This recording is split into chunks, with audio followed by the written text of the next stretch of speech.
coming up on the Greg and Tim Show podcast? That is a loaded question. It's a great question.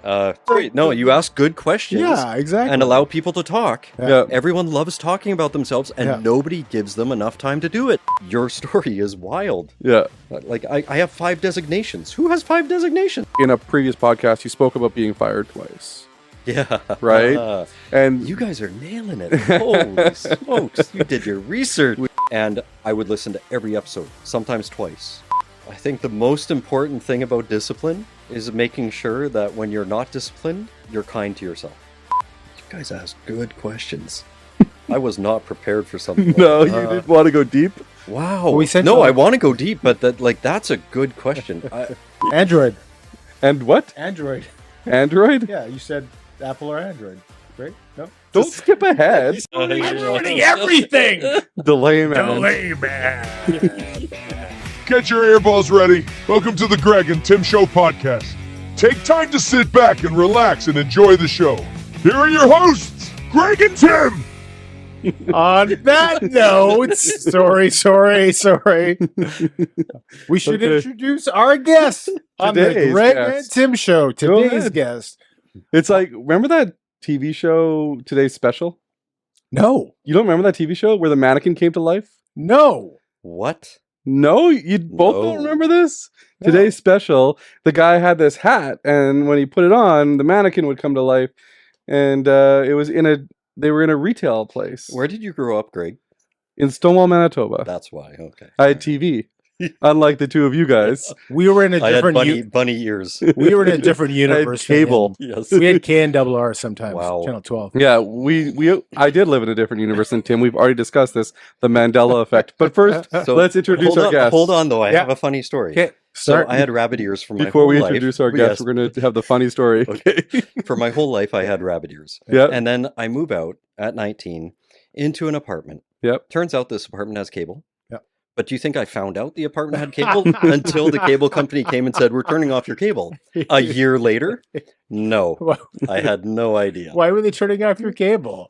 Because I didn't pay for cable. So I had a very similar experience to him. I moved out and I had an apartment, and unlike Paul, I plugged my TV into the cable in the wall, and I had cable. And I lived with cable for 6 months before they turned mine off. Yeah. Well, So Good old cable. different. Now we're going to introduce Paul. Our guest today is Paul Bruch Wiens. That is correct. nailed it. Nailed got it. on the first try. He's been practicing it all week. He actually asked me what it was when I walked in. I know. Yes, I don't know how hard he was practicing. a man of many talents, as a singer, in wealth management. I understand you were a very good hockey player. 3 things. 3 things that you didn't know about. And there was Paul? a couple more that I heard too. But before we get into any of it, and I'm gonna ask you very serious questions. Later. Some are gonna make you laugh, some are gonna make you cry. But I've been curious about this, and I've been stewing about this all week. You have a group called Proximus 5. Correct. And it's all a cappella. And I was going through some of the videos. Oh, cool. Because I actually have a background in a cappella too, which I can go into later. Cool. But this is driving me nuts. You have one video that I noticed, and I have to know where you are singing In 1, that 2, video? 3, 4, 5 in this video down here. Yeah. Okay.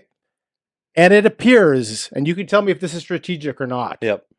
that you are strategically going from a lot of hair, and slowly as you go down the line, there's less and less follicles on each person's head until we get to you. So tell us, is that on purpose? How did you guess? No, not strategic at all. We line ourselves up with how we can sound the best as a group. So that was very strategic, and we do change positions quite often during a concert, depending on what we're singing. Right. So that was the strategy behind it. It just so happens that And it's we the had same less today. and less. Lots of hair, less hair, no hair. You have more hair than I do? I think so. What do you think? It's close. No, not at all. Greg's is grayer. Yeah. Well, he looks older. I look older than you? Are you actually older than him? No. Oh. There's been a couple of people. One was last Saturday that have mentioned that he looks either the same age or older, and he took offense to that. Okay. Very much so. So That leads us into the question that we ask everybody. Apple or Android? No. And who is Paul Bruch Wiens? That is a loaded question. It's a great question. So I am an accommodating helper. If you would look through all those tests you can do, the Gallup Strength Finder, Insights, the disc profile. What are you on the disc profile? I can't remember anymore. Okay, But perfect. the latest one I did, I was an accommodating helper. Okay. So who is Paul Bruch Wiens? I would say that's pretty close to bang on. If someone needs help, whether at home, at work, on a podcast. wherever I am, I will accommodate to help. And I mean, we all go through this, but we grow up in a certain manner in the household we're in, and that is who you become. And so I was the youngest of 4 Okay. in a Mennonite family, and we were a church attending Mennonite family. So pretty religion was pretty important to us. And so the oldest son is always the one that helps with the strategy of the household, I would say. And then the middle son helps that older son, and then the youngest son does whatever he wants. Well, who is my twin was my sister. Okay. So she was the only female or only girl in the household. What was left for me was to be an accommodating helper. So I was meant to listen, observe, and do. Okay. And I became very good at that, and I'm still good at that to this day. So you're the youngest. Yes. And your sister is your twin. Yes. When you were growing up, we're going to ask another question in just a second, but this just comes to mind. In the birth order that we listened to, that we've talked about a few times, generally, is your sister the only? You said she's the only female in your siblings. She would technically be the oldest because she's the only girl, and she's the youngest because she was born the youngest. Do you find that you and your sister had a very different personality, even though you were twins? Do you think she's an accommodating helper? I've never thought about that. No, we're not the same person. No. Definitely. Yeah. Both in positive ways. But we're not the same person. But we were very close and still are. Yeah. She lives in PEI now. Okay. So it's a bit of a different closeness. But when we talk, and this is the thing with me, when I talk to people, as you know, Greg, it's like an hour-long conversation. Yeah. And sometimes, my family will be like, you don't call, you don't write. And the reason why is because I'm like, I know it will be an hour-long conversation and I can't have 5 1-hour conversations every week. Just do a Zoom call. Get them all out of the way at once. Yeah. You want to join? Join. You know what? Then it's not as in-depth. I find that I'm the best in one-on-one. Okay. Not even like 2. I'm the best by myself. So to 2 people, it's fine. Yeah. I just work the best in a conversation by myself. I could leave if you want a one-on-one. No. This is good. He actually requested that you stay, just for certain reasons. But just so that everybody knows at home, Paul is a investment banker. No, private wealth manager. Private wealth manager and associate portfolio manager. Associate portfolio manager. Private wealth. At Quadrant Private Wealth. Yeah.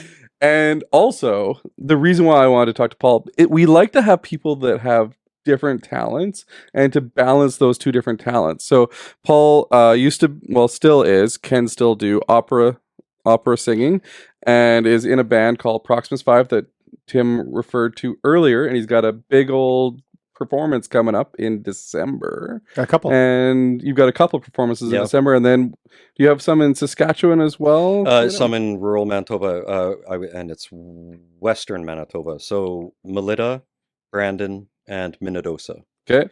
And then 2 in Winnipeg. And 2 in Winnipeg as well. So we're going to link all that below so people can click on that. That's great. And we better put up a ticket link then. Yes, we should get a ticket link for that. And if there isn't a ticket link, we will update it as soon as it comes available. Okay. I actually went on the site and I tried to click on tickets and it didn't get me anywhere. So I will definitely be there either on the 5th or the 7th. This is the thing, the entire group, we are all gainfully employed doing other things. Yeah. So when it comes to who's going to be the quote-unquote executive director, which is what you would name the person that controls the group, Yeah. it's sort of quasi-me, but that doesn't mean I have time to get to everything. Yeah. And yeah, You're a private wealth manager. You're busy. I am. It's got to be in 1 hour conversations, though. So Yeah. on one-on-one. One-on-one, 1 hour conversations with his computer. So okay. So that's who Paul is Yeah. professionally, and that's why we wanted to chat with him, is because he has both his profession, and we're going to dive a little bit into that. So let's go back into your career, or what you do with Proximus 5 is the name of the group. Yes. And you have a couple of Christmas performances that are coming up in December, which I will definitely be at. But tell me how it started. I'll tell you a little bit how my background is a little similar to yours, in that I grew up in Winnipeg, but I moved to Winkler, which is, I think, close to where your It old is. stomping grounds in Morden. Yep. They're rivalry cities or whatever. Rival towns. And I graduated at Garden Valley Collegiate Okay. and didn't know anybody.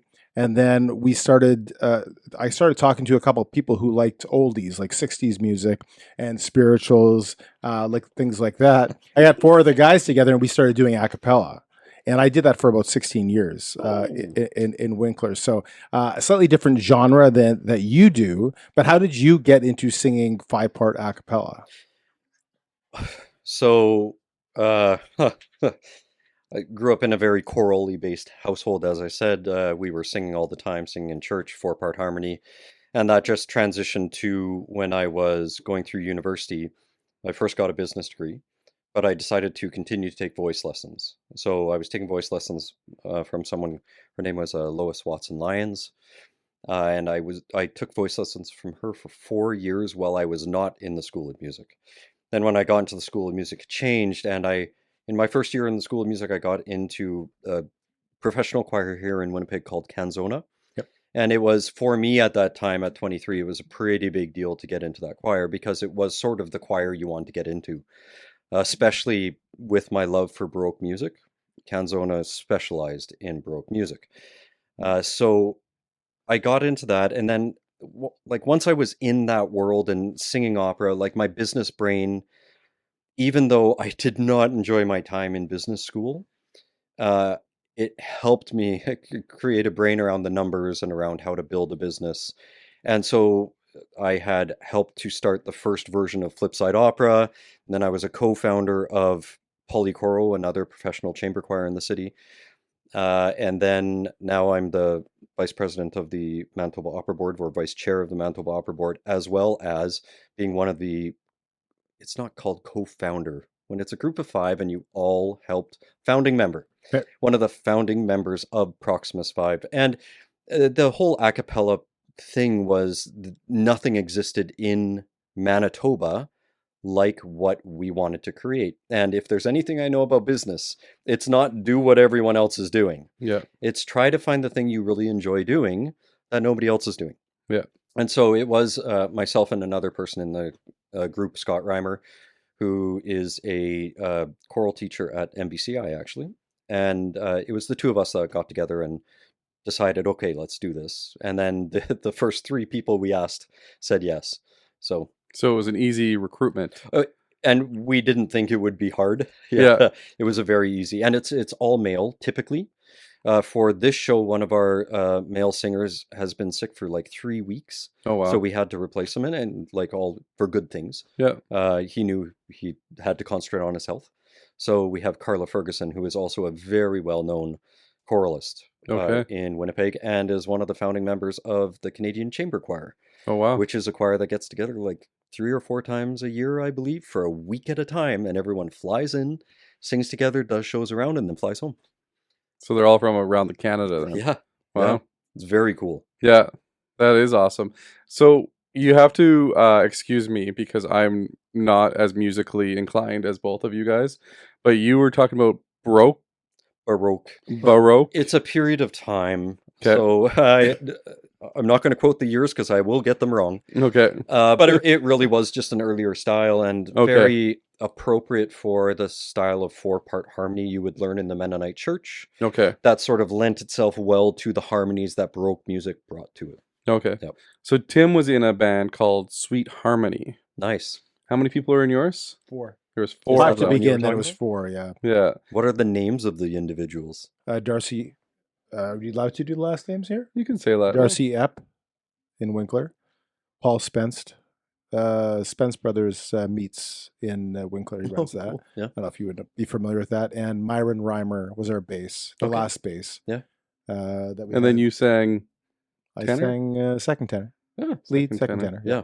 Yeah. I typically sing first baritone or second tenor. So it's kind Depending. of the same thing. So we sing this basically the same part. So So you could always step in if Paul ever, had to Yeah. leave one day. you just had to leave one day if he got sick. Here's my number. Tim's always looking for somebody to jump onto their team. He would jump off this team in a second if somebody else had a better podcast. Do you have a podcast that's better? No, but it's always on my mind. It's especially like when people are like, "Man, you have a voice for podcasting." Yeah. I'm like, yeah, that's great, but I don't have the time to figure out how to do it yet. Yeah. One of these days, maybe. I have lots to talk about, Yeah. and I'm a very inquisitive person. Going back to what you were saying about the disc profiles, and you had made a comment which I was thinking about this week when I listened to a couple of podcasts you were on previously, Oh, cool. and you talk about finding your either level of communication and kind of tweaking it and seeing a journey to see where you fall as far as communication, as far as your personality. One of the biggest problems I have with surveys or disc profiles, things like that, is that you take them and you're 44, I think, right? I am. Yep. Yeah, I'm 48. But you take I'm also 44. yeah, I know you guys are the same age. Paul looks You guys much have younger than I do. Is that what you're saying? well, no comment. But you take these profiles and you've gone through a whole life to see where you're at. So I struggle yeah. sometimes with, is this where I am and who I am, or is this something that I've developed my personality to be because of environment, because of A, B, C, my upbringing, and where am I? What am I really? What's my? And they call it natural. Yeah. Okay. So what you're talking about now, because I've done this all. Yeah. You're talking about your unique ability. Yeah. The thing that you find the easiest, that it makes no sense that other people find hard. Right. That's where we should all land, in my opinion, is what do we find easy that we enjoy doing? Mm-hmm. And let's go develop that more, because that is our natural, God-given strength. And that is what we should be doing with our lives. And I have landed in that place, but it is not for a lack of hitting every road bump along the way. I have definitely done that. And I only felt like an adult at about the age of 38. So I already had 2 kids and I was like, I finally feel like an adult. I don't know. Like I've known Paul now for 15 years. 2009 is when I first met you. Yeah. Is that when you started? Yeah. So 2009. So 15 years ago, you would have been 29. You were pretty adultish at 29. Well, maybe compared to what you were. But Wow. I don't know. I Wait don't a know minute. these things. Lorraine didn't like Ish. Ish.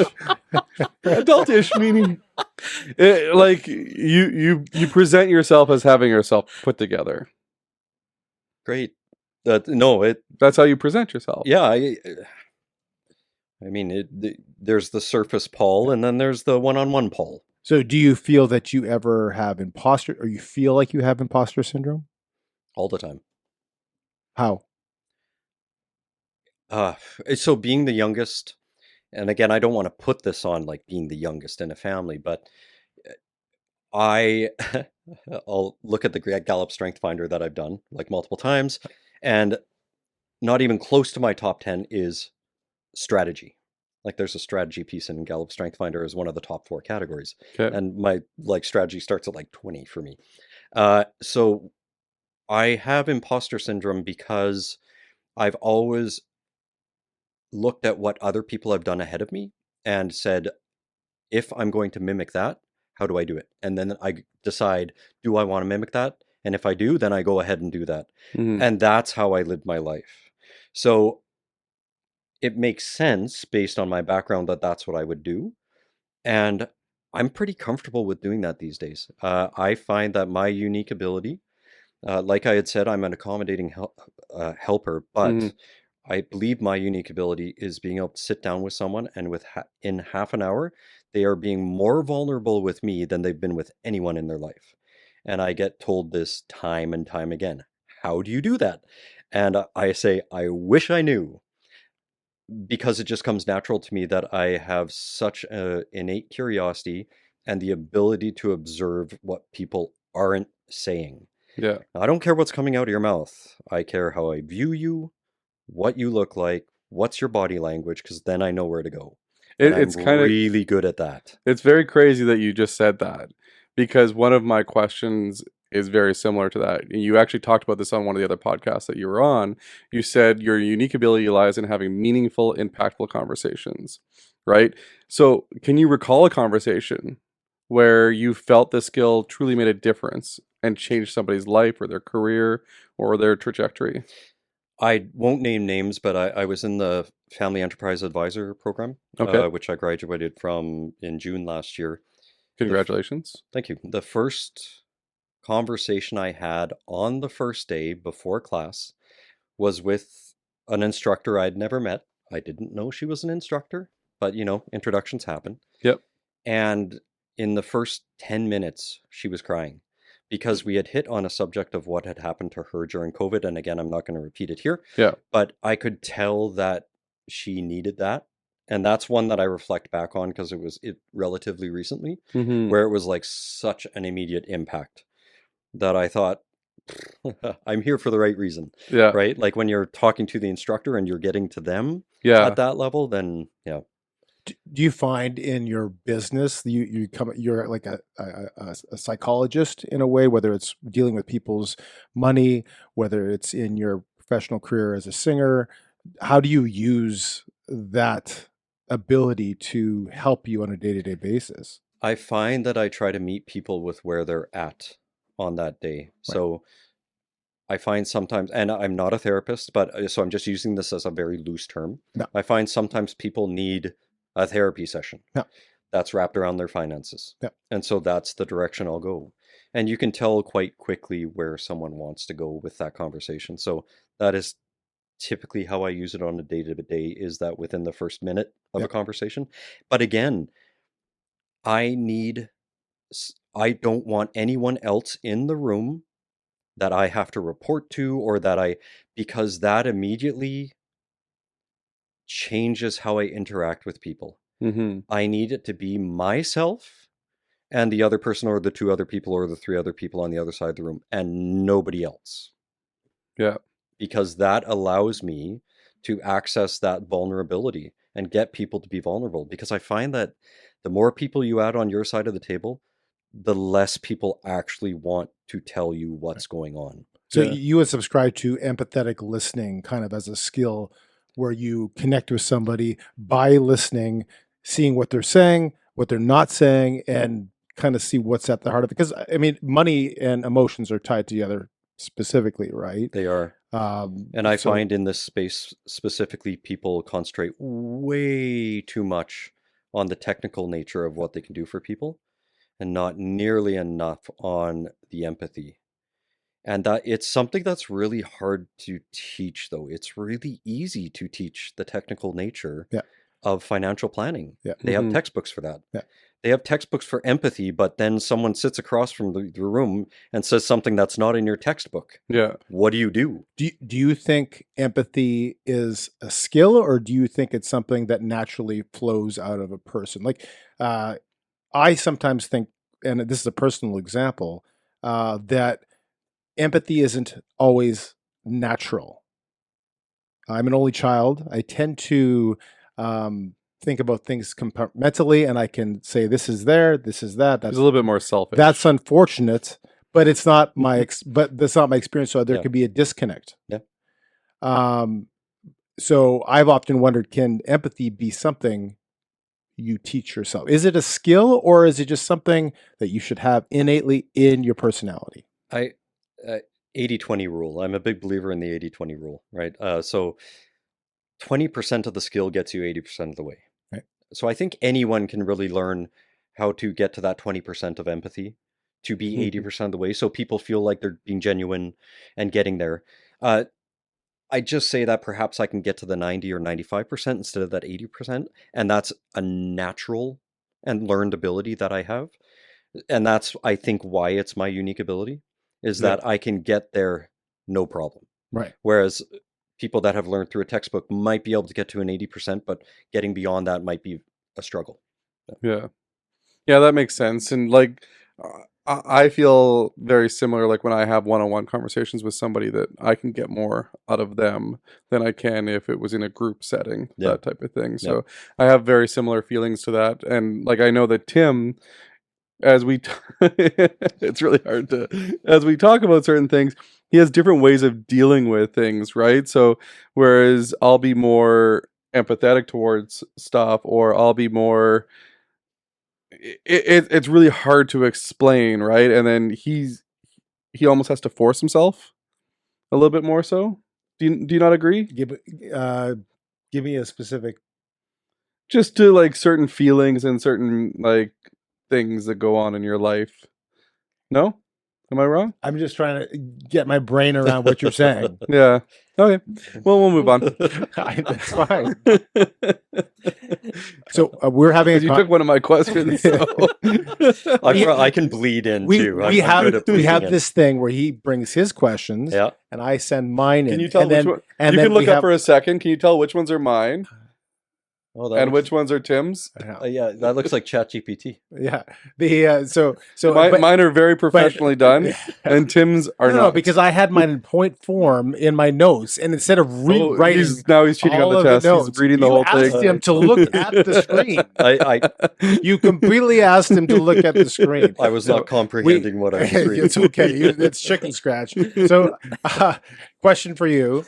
If I got the questions from Tim back before computers were invented, I would have got them on a napkin. So anyway, so going back to this thing, we bring the questions and we send him in, and then he has his questions and I have my questions, and they go on this big screen and they go on one page. And if I awesome. take one of his questions, you're like, you took one of my questions, but these are Because I lose our my train of questions. thought. Just like a married couple, this is not my money and your money. This is our money. These are our questions. But every time I take one of his questions, he gets upset. Well, here's the tricky thing. You should ask his questions, and you should ask his questions. Yeah. No, but Then I'll feel dumb. How it? Yeah, okay. That's see. He's mean sometimes, He's and that's something that He's he needs to joking, but improve. there's some seriousness in the joking. That's not. See. Already, he's understanding. He's listening You're empathetically. gonna cry, and aren't you? Probably. Oh, This is my that's last. good. See, I told interview. you I can make people cry. Yeah. Even though it's I know that's my terrible. skill too. We have the same skill. Tim's actually made like 5 or 6 guests cry. I just asked. That's great. No, you ask good questions. Yeah, exactly. And allow people to talk. Yeah. Everyone loves talking about themselves, and Yeah. nobody gives them enough time to do it. Yeah. In long form podcasting, you get enough time. Topic we had last week, and I brought it, and I thought it was a decent topic. We didn't really get into it much, but We talked about it for 20 minutes. yeah, we could have got into it more. But it was a question about the myth, or we'll call it the myth of balance, life balance. Oh. So we've been taught, our entire lives, we want to be good at everything, balanced in our family life, work, Yeah, 9 to 5, recreation, come home, you don't everything work home. to balance everything, so that we're doing everything fairly well. And I heard a couple of people say, well, listen, to do anything exceptional, people have to live an unbalanced life. If you have a hockey player, or if you have a famous musician, they are putting so much time and effort into that one space that their life is unbalanced, because thousands and thousands of hours have been spent on that it's impossible to balance plates to be great. And we had this argument what great meant. What I meant by great was historically significant.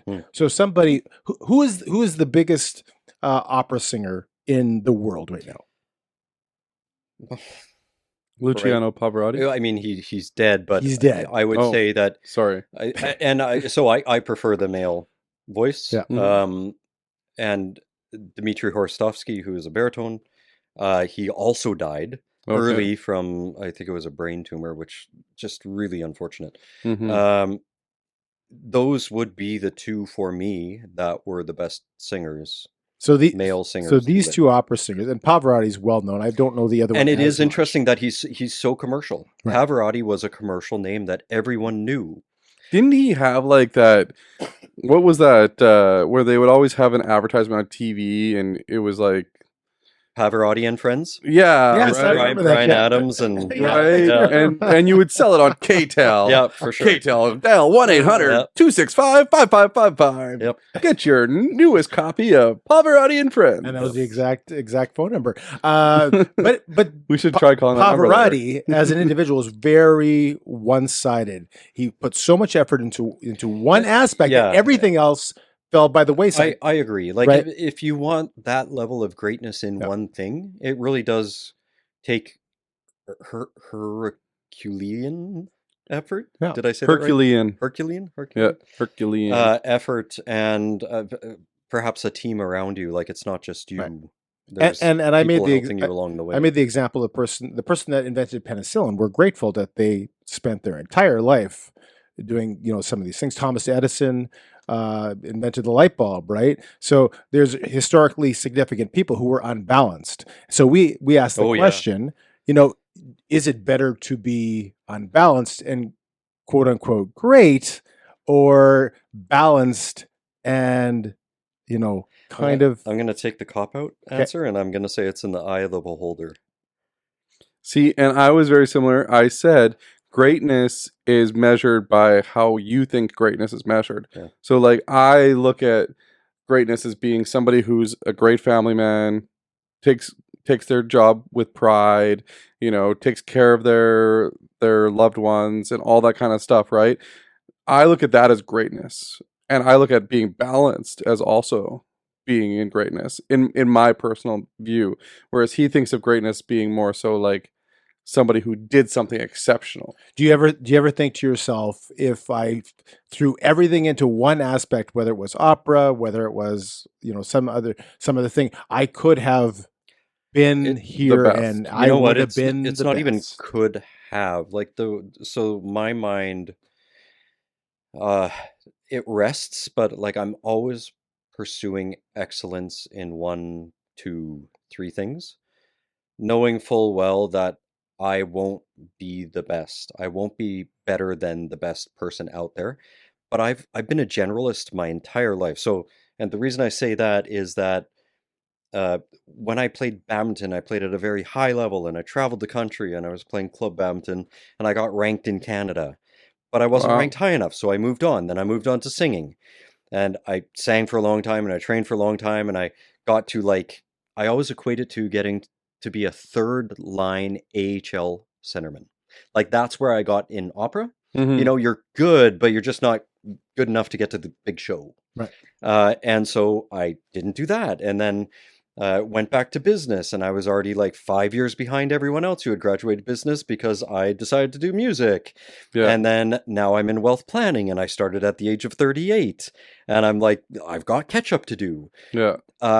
But it's because I've always been a generalist, and I actually think that from an understanding of other people's lives, I have more to offer than someone who has just become an accountant at the age of 18, and that's what they've done. Yeah. Because I have so much borrowed life experience from the things that I pursued Yeah. that a parent says, "Oh, my daughter's going into opera and I just can't stand it." I'm like, I have lived that life. Or professional sports player, I have lived that life. Sure, I might not have been a hockey player, Yeah. but there's certain aspects. It's just about training. Yeah. Like, you're there all the time. Yeah.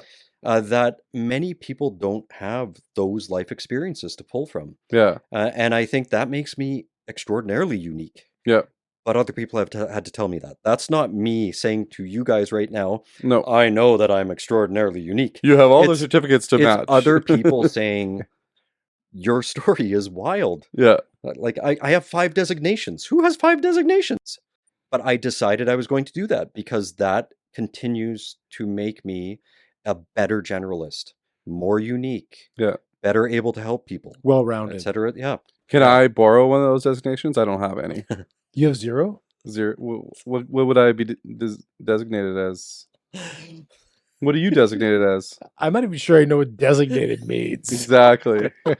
You'd have to go to post-secondary it's- school, and you Is would that a get degree? designation. Is that a degree? No, like I'm a certified financial planner. Okay. I'm a Oh, chartered I I investment was. manager. Yeah. I did have a CFP, so There I you did have a go. designation back in the day. One Yep. tool. But I wouldn't be anymore because you have to renew that all the time, You do, right? yep. Do you renew your designations? Yeah, on a yearly basis. So you Yep. keep them to make sure that you always have. Yeah, right in now, case. unless that changes, but Yeah. no. So you're doing everything with excellence. You're trying to do everything with excellence in terms of like you take on Proximus 5. You're not doing this to be just, singing at a small community I club. struggle to do that. Hmm. I struggle to just be like, A this hobby. is fine. This is good. Yeah, I don't know why. Again, it's another one of those things I can't explain. It's just the way I work. Yeah, and like I'm similar to that. Like we started this podcast. The other room that you came in from, that's where we started it, in front of the big TV. I thought so because Yep. I watched a couple and I was like, what? This room's different than I was expecting. Yeah. So that's where we started, and then the other room was another room down here that we had it just me and Tim at a table, and then we wanted to start having guests. So I cleared out this room and we painted it, and like I'm trying to strive for excellence in terms of the quality of the sound, Yeah. the quality of the video, It's a all that great kind of idea. stuff. So I'm Yeah. in the same kind of boat as you, right? But the reason why I asked that is you in a previous podcast you spoke about being fired twice, Yeah. right? And You guys are nailing it. Holy smokes. You did your research. we did some research. Love it. And you said that that's something that has helped shape you and helped create what you are today.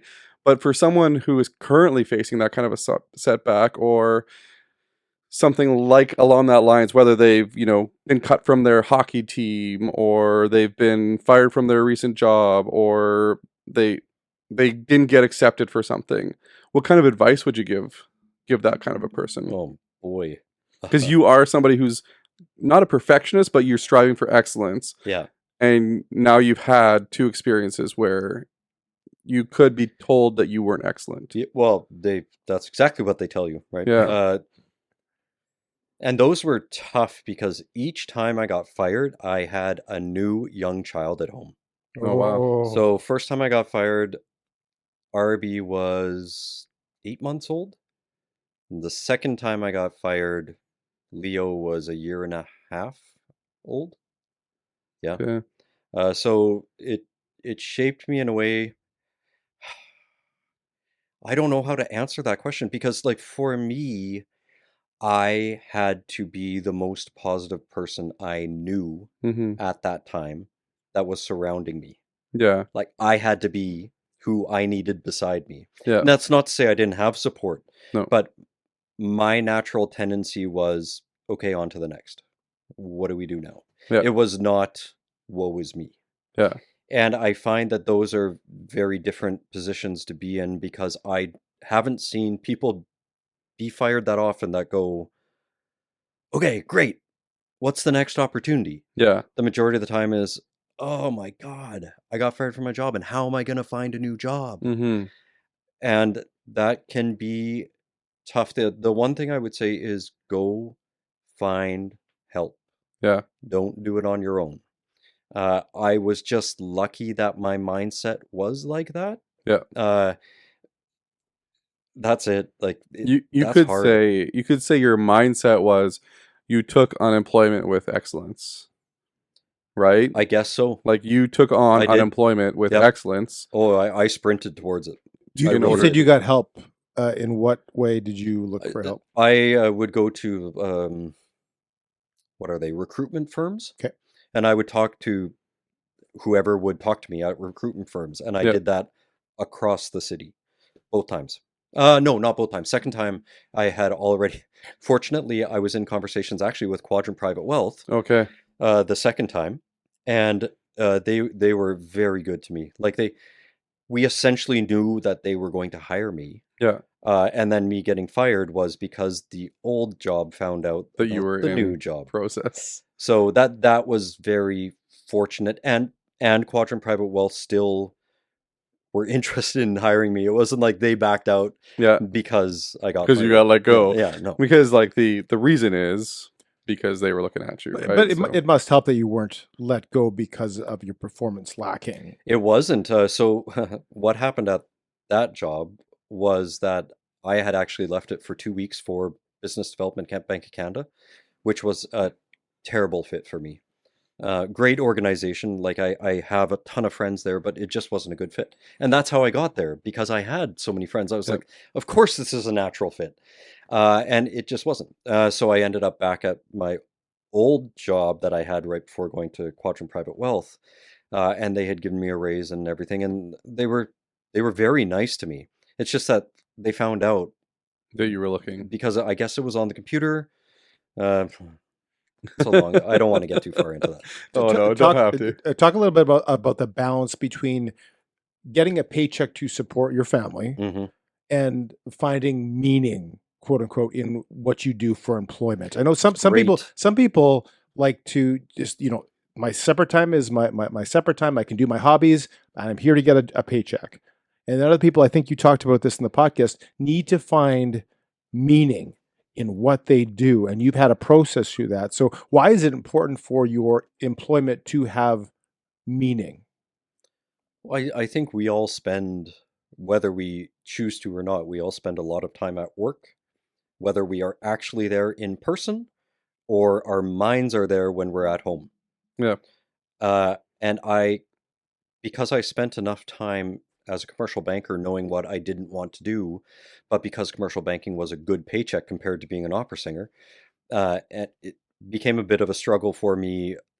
Do I want the golden handcuffs? Am I willing to just tough it out and bear it out and hate my job? Because that's really what it was. Just ask my spouse. I wasn't. And we have her on the line. Yeah. No? Yeah. Okay. I wasn't willing to do that, and I don't mind that work is all encompassing Mhm. because I don't see it as work. I see it as a part of who I've become. I want to help people. I just happen to have a financial mind. Yep. I happen to be good with empathy. Yep. And many people, especially the ones that I want to help, they are searching for that help. It's not like they are saying to themselves, oh, I've got this 95% figured out. I just need a bit of a filler from you. I don't want those clients. I want Yeah. clients that go, I need the help. Here's my stuff. What do we do? Mm. Because then I know I'm being valued and what I do is valuable. So you subscribe to the theory that if you find something you love to do, you don't work a day in your life, basically, because it's natural to you, so you enjoy it.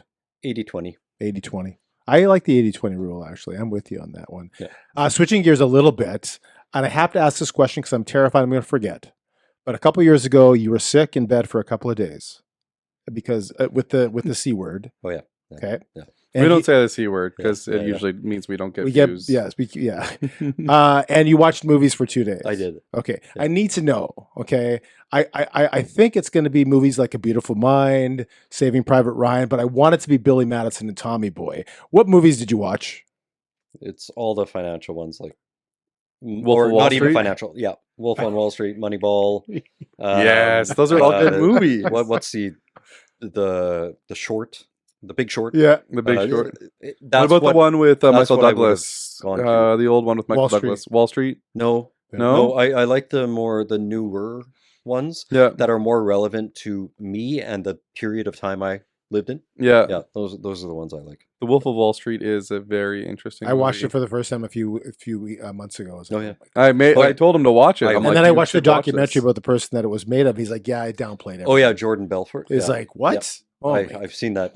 Yeah.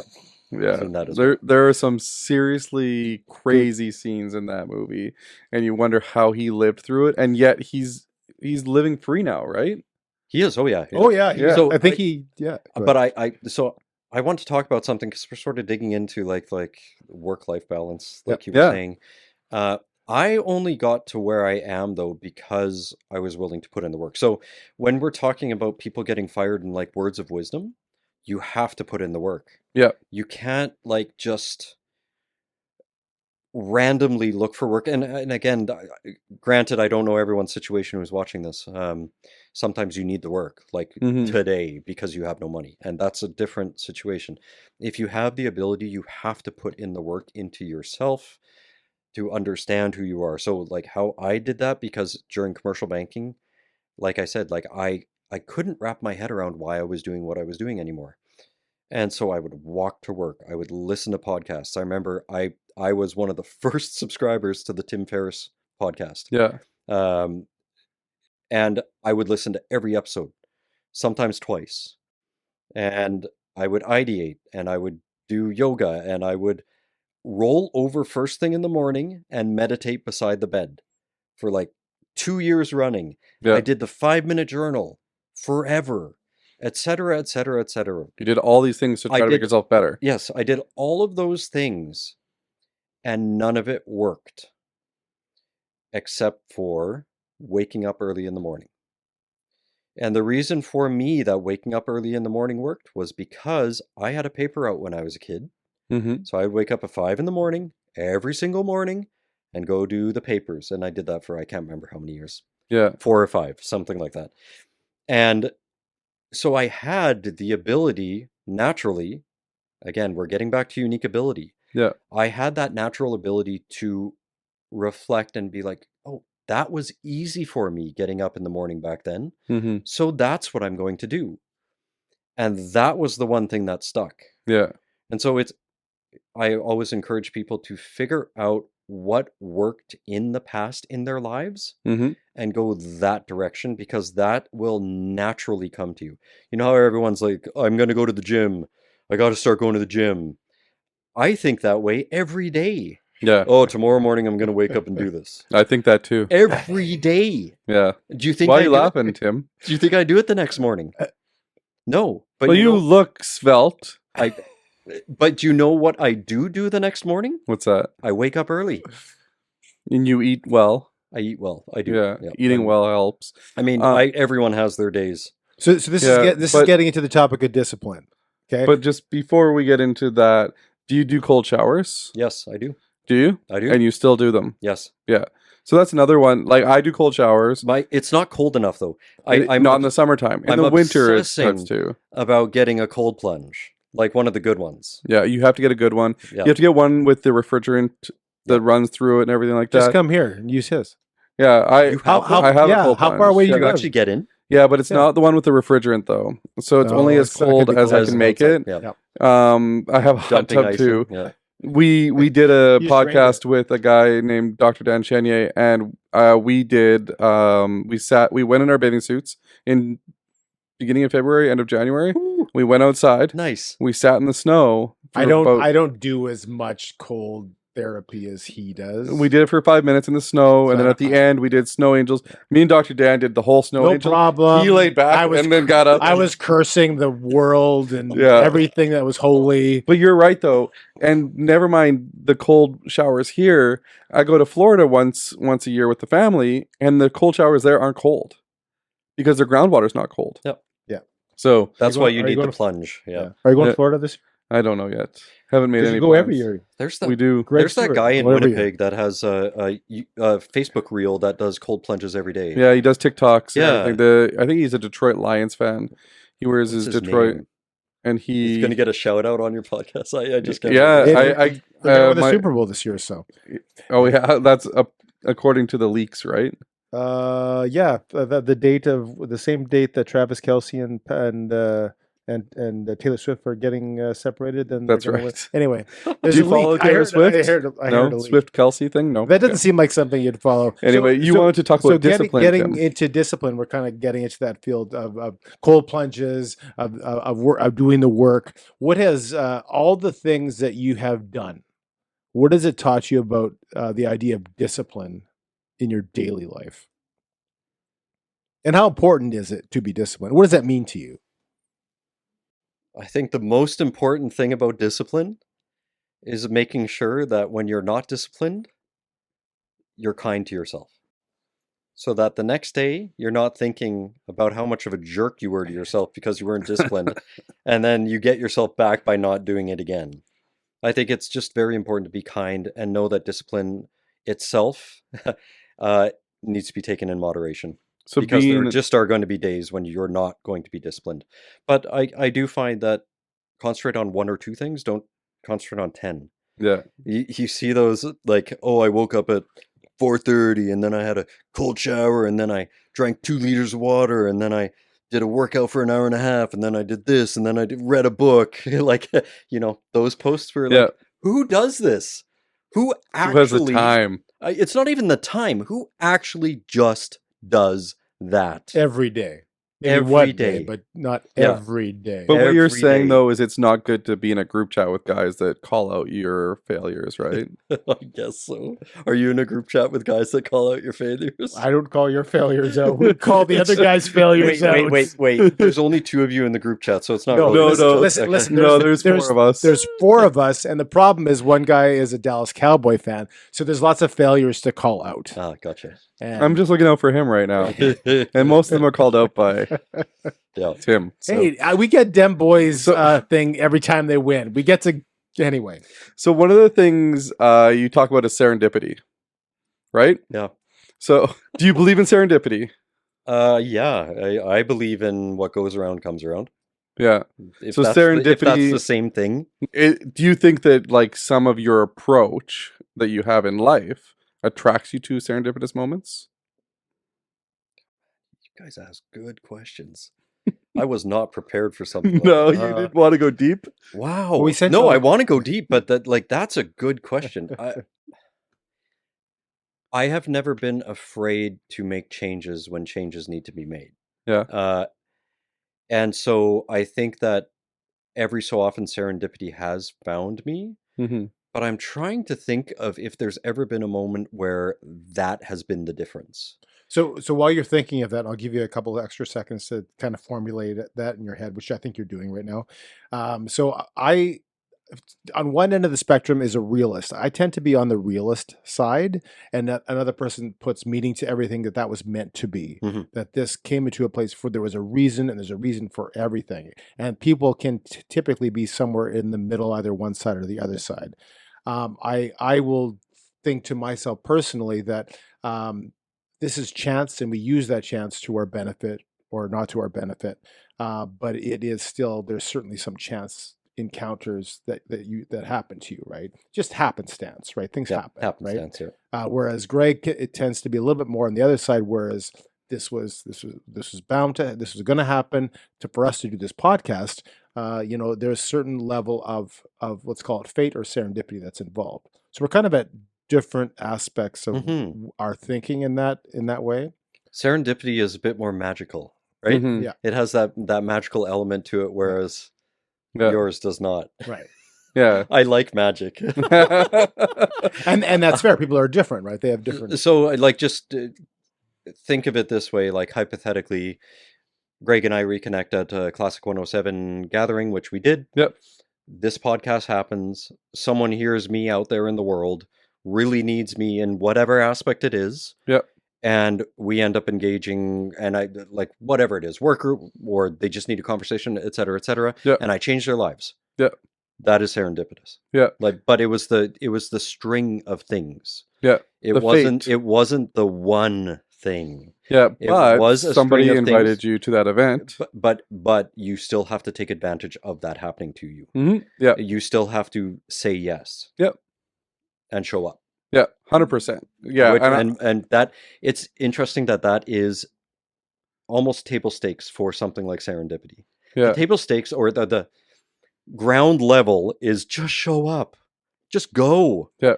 And people struggle to just go. Yeah. And so when I had said that I believe in the positive aspect versus the negative aspect, I think that is one of the negative pieces of why serendipity doesn't happen to more people. It's because they're not willing to put themselves out there. Yeah. And for me, a lot of the times is I just show up, and I'm an introvert, technically. Me Like, too. as much as most people out there would say, "Oh, Greg says hi to everybody. Greg's friendly. Greg goes out everywhere." I am an introvert, Mhm. because what happens to me when I do that stuff is that's when my battery gets lower. So this I is start to- where you guys are very similar because you said the I'm a exact learned same extrovert. thing. So introvert Yep. that has learned extroverted tendencies, which you both I heard you say on the podcast and you've said on Yeah. our podcast. So- and for me, it's the opposite. That I think I'm actually an extrovert Mhm. that has learned over time introverted tendencies. Yeah. So for me, a lot of the times is I'm trying to, I get myself out there because I like those moments, right? Like me going to that event where I see you and like I'm sitting there watching the presentation and I look over and I see you. The first thing I think to myself is, oh, as soon as this is over, I got to go say hi, Mhm. right? And put myself in that position where I'm like, hey, how's it going, Mhm. right? If I just sat there and said, oh, there's Paul, Yeah. and I just let life happen around me, Yep. I may have never saw you that night. And Don't worry, I saw you too, so the conversation was bound to happen. yeah, exactly, Had right? your But, eyes locked. And you then- saw each other from across. and the then Dreamweaver room. played. Let's hear it. Dreamweaver, tenor to take over, Paul Bruch Wiens. Ah, Dreamweaver. There we go. You guys don't know the rest of the words, eh? No, You just know the no, Dreamweaver. Don't. No. So, and the funny, What's the most famous singer of Dreamweaver? Do you remember that? I don't know. Wayne's World, Oh, Tia Carrera? Yes, Yeah. right. right?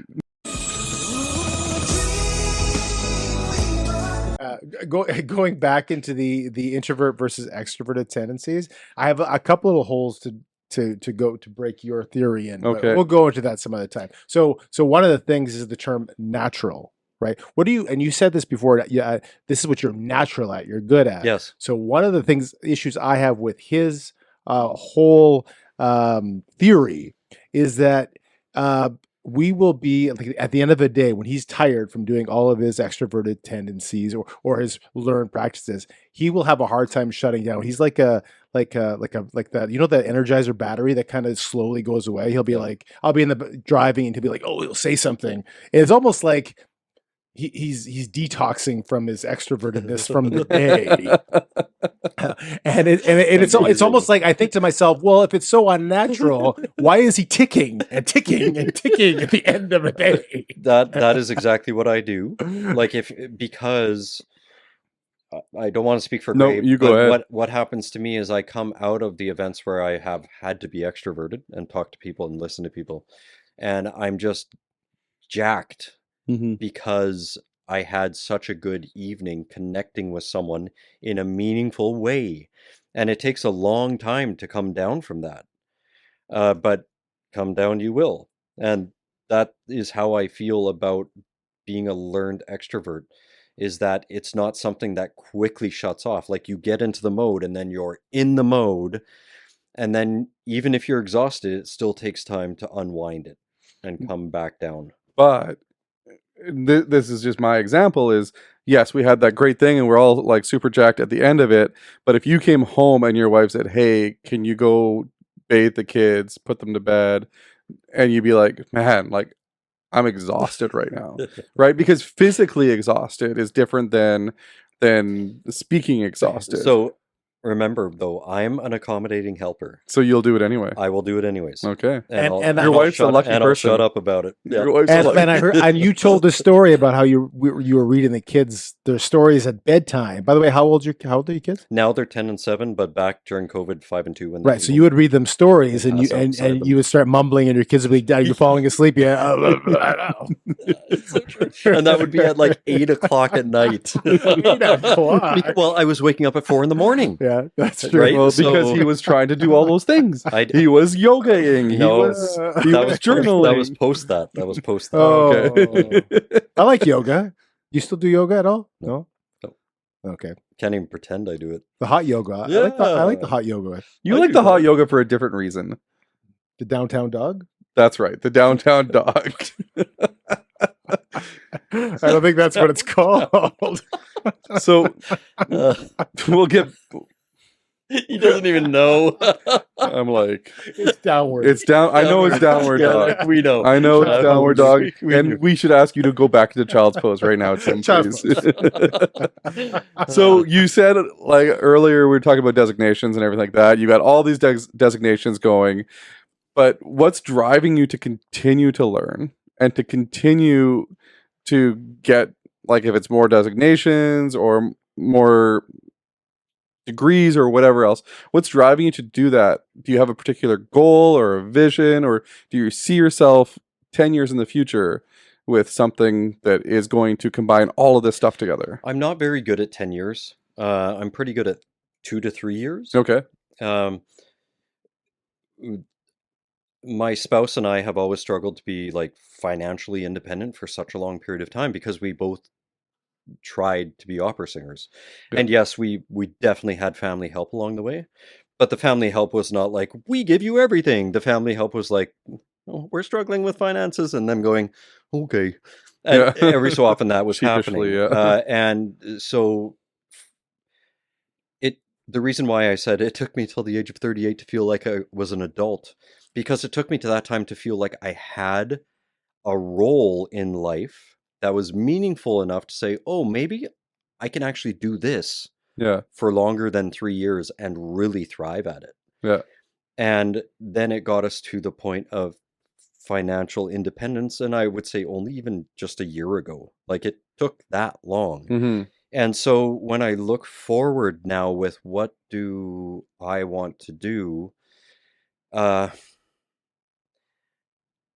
still want to be an accommodating helper, Yeah.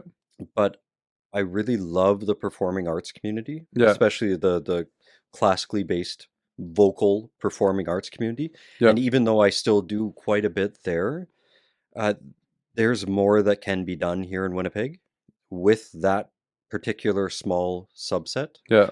whether it is charitable giving from myself or different people, volunteering, figuring out a better way for the groups to survive in this space, Mm-hmm. et cetera, et cetera. There is Yep. a lot that can be done there. And I would see myself helping to make that happen. Yeah. Again, accommodating it.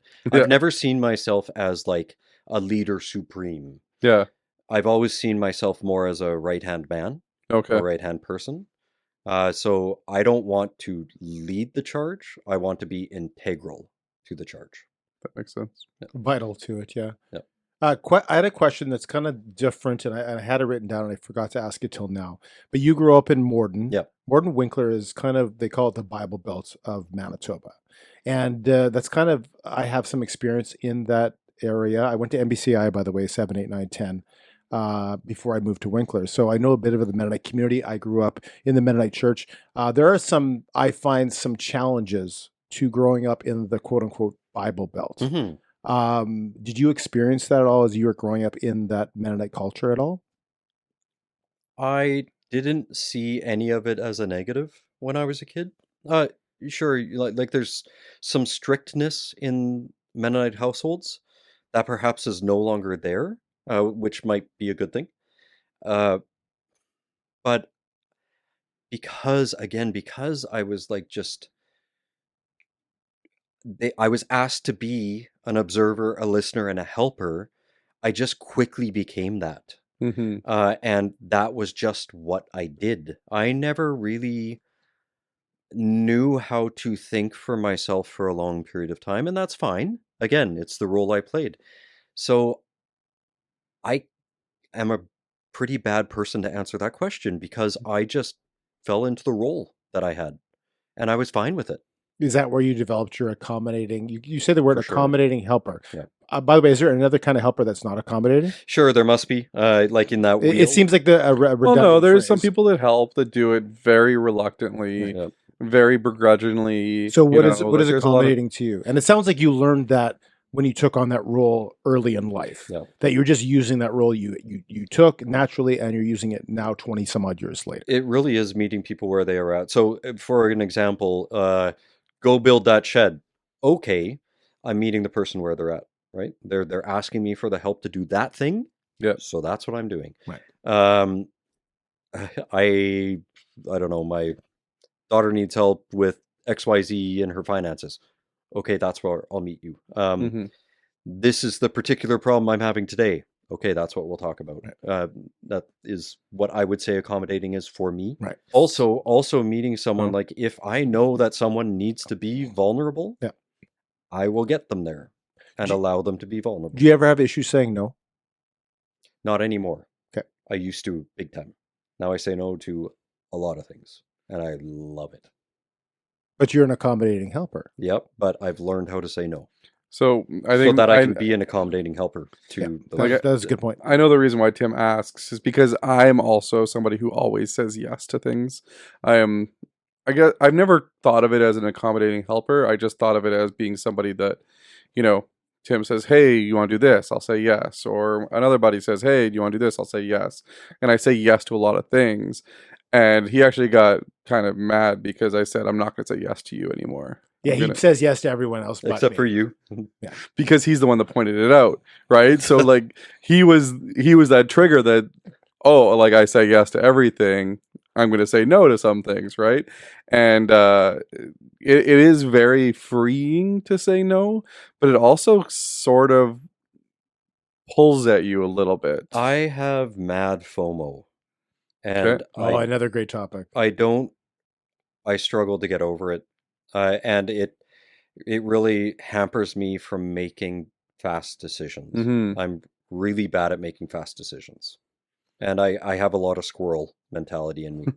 So that those two don't go together well. Yeah. Yeah. Our pastor actually talked about FOMO versus JOMO. Can you guess what JOMO stands for? No. The joy of missing out. Oh.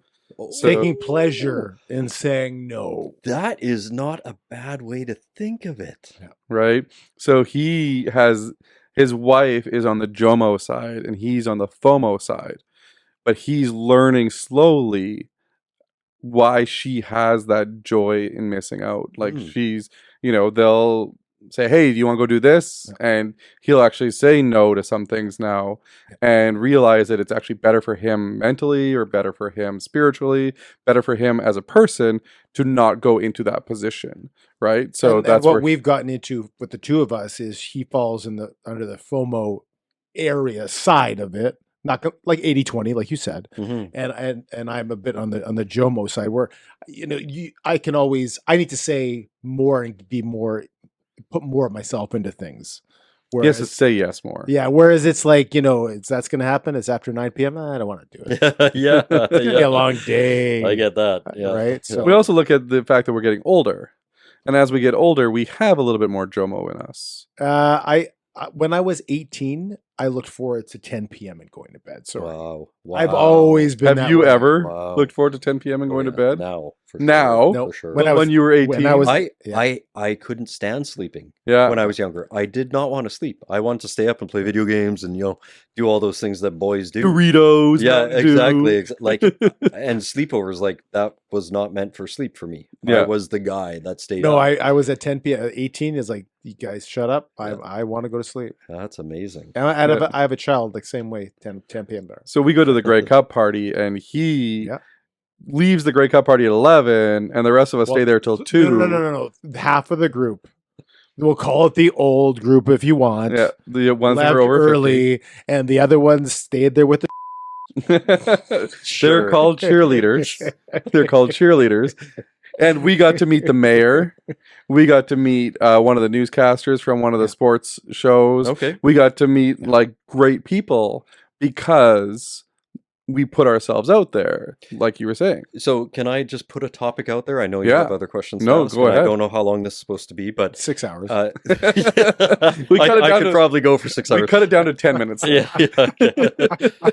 Is the how do you feel about getting older and how you become more opinionated? I used to think when I was younger, how is that person so opinionated about like this one thing? Yeah. And now that I'm 44, I'm struggling to keep my mouth shut in certain instances where I'm like, I should really say something here. Yeah. Whereas 10 years ago, I wouldn't have dreamed to say something. How do the two of you get through dealing with instances like that when you're like, you know what? I need to say this. When I was younger, I put my foot in my mouth a lot. Me too. Okay. I still do. And as I grow older, and my wife can probably argue with me on this, that little voice in my head, I've tried to listen to it a little bit more and to understand that person thinks differently than me. Mm. And I'm going to maybe not be so abrasive in what I'm saying now, so that I don't put my foot in my mouth as much. And I still do, because, sometimes I'm a moronic guy, but not as much. Yeah, and for myself, I still tend to say what I think, but I've actually, yeah, as I've gotten older, I've said what I thought more, because I think I have more conviction in what I'm saying. Whereas when you're younger, you don't have as much conviction Yeah. because you don't have as much learned Knowledge. knowledge. Yeah. And also, the internet is a powerful tool these days. So if you want to have an opinion on anything, you can get confirmation bias just by Googling it. Yeah, that's Right? right. That's right. So Or you surround yourself with your Facebook friends that think exactly the same. Yeah. that you Yeah. do. Yeah, I try not to do those things. And Yeah. I do have a tendency, when I was younger, I had a tendency to stick my foot in my mouth, which is how I learned to listen and what to say when I was talking, because I was really good at Right. But it's a balance too, because I find it's also good to be authentic when you're having conversations with people, just to say, because some people withhold so much that you really don't connect with somebody, right? And I think it's important to know who you have a safe place to talk to tell the truth, that this is what I am dealing with, negative, positive, and everything in between. And that it helps me connect with you. I can't say everything. It's not verbal diarrhea that I'm throwing at people, but at the same time, it's that balance where I need to share myself with you, maybe not someone I don't know, but a friend of mine, whereas at the same time not putting my foot in my mouth, listening to that inner voice saying that might not be a good thing to say Yeah. to that person in that scenario at this time. Yep. Right. But at the same time, if you're not your authentic self, I feel that people will see through that. I agree. And so I am very good with tact when it's positive, Mm-hmm. very bad with tact when it feels like it's going to be confrontational. Yeah. And so that's one thing I'm still getting through, because I do believe that I need to be saying more. I'm not talking about to clients. I'm just talking about in general. Yeah. I need to be saying more and standing up more for myself and what I believe Yeah. than I am. And then I'm going to be one of the opinionated people that I looked up at and said, how does that person get so opinionated, when I was younger? Yeah. And it comes with conviction, right? Like Yes. it comes with learned knowledge and creating conviction in what your opinions are. And I do truly believe that the internet has created so much confirmation bias on both sides that it's allowed people to become very opinionated on what they want to know and talk about. And confrontational rather than open. Yeah, Yeah. exactly. And we actually love to be more open, whereas most people would assume that we're going to be confrontational. And not In the podcast? yeah, like, so based on like our beliefs and based on Oh, sure. our like friend group, you would say, oh, they wouldn't be friends with that person, or they wouldn't agree with. But we try to be more open, and that's why we have different people on the podcast. Yeah. So we bring people from all sorts of different places because we want to know where they're at and why they're them. Well, and do you remember when you asked me to be on the podcast, what my first response was? Do you remember? Did you ask why? No, I said, I don't go to church. Are Yeah. you sure you want me to be on your podcast? Because I had felt like there was a bit more of a religious bent to the podcast. Mm-hmm. And I wanted to make sure it was okay that you have someone who doesn't attend church on the podcast. Yeah, and that was my first concern. Yeah. Yep. And I can see that, and that's like, we're breaking that concern hopefully down in a lot of different ways, because we've had people that don't go to church and we've had people that do go to church. Mhm. Right? But everybody has their own beliefs and everybody has their own, like, I would say faith, right? Like, that what they have for their faith is what drives them. And whether it's Christianity, we've had Muslims on here, we've had people that are agnostic, atheists, that type of thing. They're driven still by a belief, right? So it's not just Christianity as a belief. You have to have a belief in your life in order for you to stand for something. And we also pride ourselves in having a diverse conversation base. So if we were to talk to just people who go to church every week, it would get very, very, very boring. And we don't want to do Yeah, that. those boring church Right? people. Not sorry. not that people who go to church in I'm saying people that are the same. If you talk to people, everyone that you talk to is the same. It gets very, With very, the exact very boring. confirmation bias So that I'm talking about. even politically, that if there's right wing shows, Yep. and there's left wing shows, and Yep. they're all really, really boring. We're almost done here. We're you're very gonna- close. Very close. We're not very close. Well, kind of very close. I can see the finish line. We have a couple of fun things left here. Are you ready for having some You want fun? some fun Yes. stuff? Wait, I first do of all, want have you fun. had some fun so far? Yeah, it's great.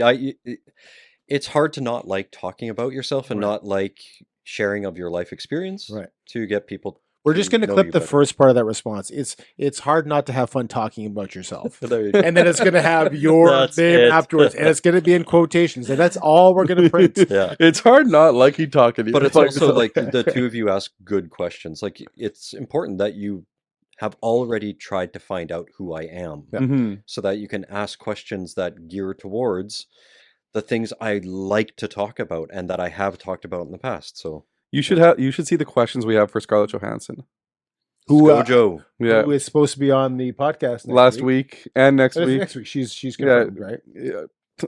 We'll see. That's what she said. Her handler said that. So And you'll be back. I think you said that. when she was here. just for that episode. Yeah. I'll do a two on two interview. We'll do a 2-on-2 interview. Yeah, she's just somebody that I would love to interview because I don't know, there's just something about her.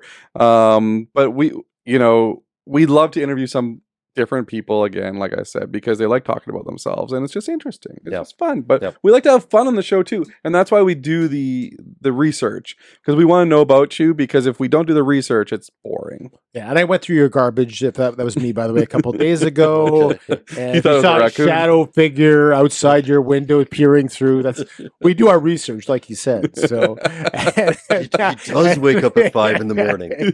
He's awake. Yeah, He's that awake. phone The call light's with on. the heavy breathing. Yeah. I'm sorry. That was Greg. The person watching you read to your kid while you're sleeping, that was Yeah. him. Yeah. Shadowy figure. Do you want to do the game this or that? So this or Tim? that is a game where basically exactly how it sounds. We give you choices between one thing and another. You have to pick between one or the other. Okay. You can go into explanation about it, or you can just move on to the next thing. That's fine. But you must pick one, and you Done. cannot pass. Are you ready? I am. Wait, you forgot one part, I Tim. always He forget one always part. forgets one part. When you pick one, the other one disappears forever. Apparently, this is. I would think that's self-evident, but that's Okay. fine. Are you ready? Disappears forever. Forever. Disappeared forever. It doesn't It exist. falls Wiped into from the- existence. It falls into the Mandela effect, Okay, all right. All right, starting Apple or Android? Apple, I've never had an Android. which makes sense because you're smart. A bank or credit union? Credit union, because I've worked at both of them. All right, so bank is horrible news. Netflix or Disney Plus? Probably Disney Plus, because Moana is like such a good movie. And Moana 2 is coming right I around the know. corner. Moana, Is it? like the Yes, it music, is. the music in Moana It's coming in a couple months. gets me every time. Yeah, so Interesting. brand new batch of songs for you to sing along with. Singing in a group or by yourself? Group. And Instagram or TikTok? Instagram. Sushi or steak? One Steak. disappears forever. Steak. No more raw fish I for just you. ate sushi on the way. I did not just eat steak, so I'll So be fine. one will disappear forever. You would get rid of sushi. versus steak, probably. Yeah. The many flavors of sushi Now you would it- get rid of, and In just fairness, for one sushi steak. does have more variety. Anyway, Seinfeld or Friends? Seinfeld. Would you So far rather? he's got a few of these answers right. There's no right or wrong, except for Android is right and Apple's wrong. Laying on a beach on a sunny day or climbing a mountain? Laying on a beach on a sunny day. Laying on a beach on a sunny day. Pizza or pasta? But he'd be up at 4 a.m. when laying on a beach. He'll fall asleep and then wake up at 4. Pizza or pasta? I'm a gluten-free guy, So probably Gluten-free pizza or gluten-free pasta? Probably pizza. Yeah. Really? Yeah. I like the gluten-free pasta noodles It's better. great too, but I mean, Do you do the cauliflower crust or just just gluten-free? Whatever they have for gluten-free gluten-free. crust And is- by the way, before we go on to the rest of these, this or that, your pre-performance meal. I've heard some crazy things. I am not that guy. No, Nope, don't care. don't care. Whatever Don't it care. is. I tend to not eat for a good period of time before I sing. I like more of an empty stomach than a full stomach. Right. Okay. So steak. Steak. Steak 5 hours ahead of before, time. yeah. Presenting to an individual or a group of I people. think we know the Group of answer. people. Group of Actually. Really? people. If Presentation. they're the crowd and I'm the one, presentation. Okay. It's very similar to be in front of people doing a presentation as it is to being like in a concert setting. Absolutely. Right. Yeah. Okay. Intimate venue or large venue? Intimate. The Simpsons or Family Guy? Family Guy. Correct. That's correct. That's okay. Reading or listening to Not music? right. Listening to music. Staycation or vacation? Vacation. Are you a coffee guy? Yep. Tim Hortons, McDonald's, or Starbucks, or other? Starbucks. Starbucks.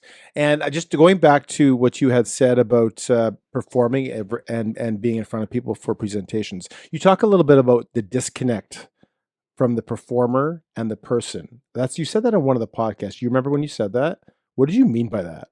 The disconnect Yeah, between the between the performer performer on stage And the audience? and the person, you that as a I person. am. Oh, who he is. I don't know why I would have said that. All I can think of is that you have to be very present as the character in the moment because no single performance is the same. And whatever is happening on stage, you have to react to in an authentic way. Right. So you can't be yourself. You have to be who you are Right. in that moment. I read a documentary or I listened to a documentary on Frank Sinatra, who didn't have the best voice ever, but the one thing that they said about him was it seemed like he was authentic, that when he sang about suffering and going through life, you believed he did. Mm-hmm. And so I think maybe that's something that would go into that answer. Well, and you wouldn't believe what would go wrong on the stage every single night. You think it's all going to be the same. It never is. And you have to react, be present, focus. Yep. So I got a question for you. What is your why? I think I'll just reflect back. I'm going to use the cop-out because we've already talked about it. My why is being a helpful accommodator. Like Okay. I just want to do that. I am my best self when I'm talking with people, not to people, Yeah. talking with people and being present in the moment and helping them to be present too. That's how I feel the best. That's how I But the why is drive home still. That was awesome. Yeah. It's funny how you can get that way just talking to someone and getting them to feel a certain way makes you feel That's certainly- amazing. Yeah. Yep. Yeah. Awesome. Somebody dead or alive that you could have a 20-minute conversation with today. One person. Probably my grandpa. Yeah. And half the people that we talk to, or most people talk to, say a family member that has passed. So that's common. Yeah. That's interesting because, yeah, like we've found that a lot of people have picked past, relatives, that type of thing, which speaks to character a lot of the times. So it speaks to upbringing too, like that you would respect your grandfather so much that that's the person that you would pick out of anybody to have a conversation with. I think about him quite often. It's one of those strange things Mhm. once they're gone because you don't know Yeah. how you're going to feel and etc. So yeah, I think about him more often than I thought I would. Yeah. Yep. Interesting. Not because that sounds terrible. No, but No, like it yeah, makes sense. I didn't feel like I would have a natural tendency to think about him as often as I do. Yeah, Yep. that makes sense. The 3 top places could be a restaurant, it could be an activity in Manitoba that you like to go with your wife On a date. on a date. Juneberry. I was just there. Yeah, it's great. Oh my goodness. Juneberry. I was literally just It there was just there. last fantastic. Thursday. The keg. I know it's simple, but Yeah. the keg knows what they're You know what? doing. The keg is the number one answer by all of our guests, by the way. And They- number 3? With Thermea. Oh, yes. Thermea has Oh, been picked. Yeah, Going to Thermea. Thermea with Dawn is like the best. Yeah. Because you're just chilling. Do you want somewhere better than Thermea? Sure. Go to Clarso in Elkhorn. Oh, is it like that? Isn't that one of their branded? Yeah. No, it's not their brand. Yeah, it's It owned by the is. same Yeah, company. it's It's a owned- Nordic Spa. Not the same company. Yeah, same Yeah, company. I think it is. All right. But there, so we went 2 weeks ago. Me and Tim and Yeah. 2 other guys. No way. 4 dudes. Would you go with a bunch of guys? Oh yeah. Okay. For sure. So guys going to a spa is not weird to Paul, which is great. Next Thursday? Yeah, I knew you were gonna- We went, and there was probably 8 other people in there. In the Which is whole what place. makes it in that way better. Oh, way better. And the reason why it's better for guys, for us to go as guys, is that in the main area, you don't have to be quiet. Mm.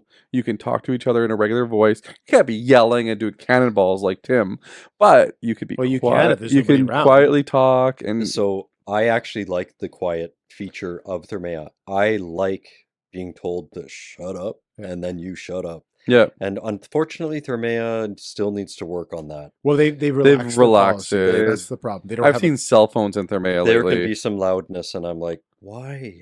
Like, why am I here? Yeah, but there is a quiet room in this one as well where you can go in and sit back and relax and everything like that. But it's very cool. It's like a mini Thermea with way less people, and you can experience the whole thing, which That's is great. fantastic. Before you go on to that last question, which I know you're going to ask, Yep. You said you played badminton really, really, really, really well. Yes. Have Professionally, you gotten into the pickleball craze? I love playing pickleball, but I just don't train. Okay. So I'm good. I'm just not great. Yeah. I love pickleball though. yeah, Especially on these old joints. Like, at least it's something I could still do. yeah. I've seen like our church does pickleball, and it's all the old people. Yes, So of course it is. You're yeah. 44. You're not old. Well, Like Greg okay. is old, but I'm You're 44. not old. I am also 44. yeah, but it's So he's much younger. I went and tried on glasses today, and I put on these glasses that were like gray, and I have like all gray in my beard now, and it made like the glasses wash out. It looked the worst. I was like, this is what I'm so old now. the glasses I can picture you having is those big round ones, those grandpa glasses, Nice. right? Like I think you could, and then you could be Pull like that off. Professor Paul. You just walk in with these big grandpa glasses on, and no, Nope. no, okay. Well, you'll put it on post edit. He's got, yeah, we'll do that right now. Don't move. I'm not that good. Yeah. Anyways, last question, and then you're off the hook for any other questions. Everything else will be off the record after this. What is one piece of advice you would tell 18-year-old Paul today? Just keep going. That's it. That's it. Never quit. Never And- say never. No, he said just keep going. That's Well, it. I'm just adding. You don't have things to add to his Rip. answer. Rip. And can you tell the listener or the watcher about your upcoming performances, the Christmas tour Yes. specifically, and Sure. and do we know how to get tickets? Because I want to go. So in Melita, it's a phone number in 3 different stores. I don't have them memorized. In Brandon, it's also a phone number, but it's through their Pro Series at the Brandon University at the Lauren Watson Hall, I believe is what it's called.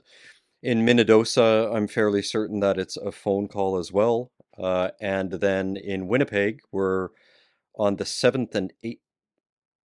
Is it the 6th and 7th or the 7th and 8th? Check the website.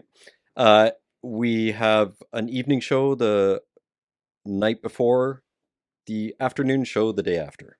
Okay. Saturday, Sunday. Yep. Yep, All Saints United Church. And we were there last year, and yeah, it was great. It's a great venue for us. Great. We'll share it on Instagram. We'll share it on TikTok. That's we'll share it amazing. on YouTube. We have active channels on every one of those, so you can We'll also, share your channels too. or you can just tag them or whatever you want to do. Yeah. That one video at the beginning, they would have seen how you guys all got balder. So I would have put that up by now. So That's the one that, yeah, it's a great video. yeah. So I think as you sing higher, the hair goes away, right? Yeah, sure. That's exactly what it is. That's Yeah. a great way to end this show.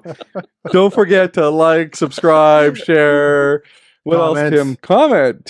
Tim's favorite is comments. Comments That's his are love great. language. Comments are great. He loves his comments, and he doesn't agree with them most of the time. Unless they're like, I 80 can't believe you guys said that. I have the And 80-20 rule, which is where I like 80% of the comments and I and don't you like delete 20%. the other 20%. That's accurate. We don't Yes. delete any of the comments, Not and since the incident. our most commented video is still Tim's favorite as well. Yeah, it's The so- Mandela Effect, talking about the Shazam movie. Do you believe the Shazam movie happened I with have never Sinbad? seen- I have never seen the Shazam movie. You've heard of it though, with Yes, I Sinbad. have. Yep. See, it doesn't exist. I just don't want to talk about it. The movie doesn't exist. It does though. Nope. Was it on this or that, and you just decided it doesn't exist anymore? Nope. It doesn't exist. And on that note, We'll we'd end like the to show. thank our guest. Thank you, Bruch Paul, for Wiens. joining us. We Thank really you. It's appreciate been a this. blast. Yeah, it was And great. we don't know what else to say. Yeah. We'll see you next Signing week. off. That's what I meant to say. Thanks for watching. We'll see you next week, Have a good and have a great week. See ya. Thanks for watching the Greg and Tim Show podcast. Don't forget to like, subscribe, and share with all your friends. Sharing is caring.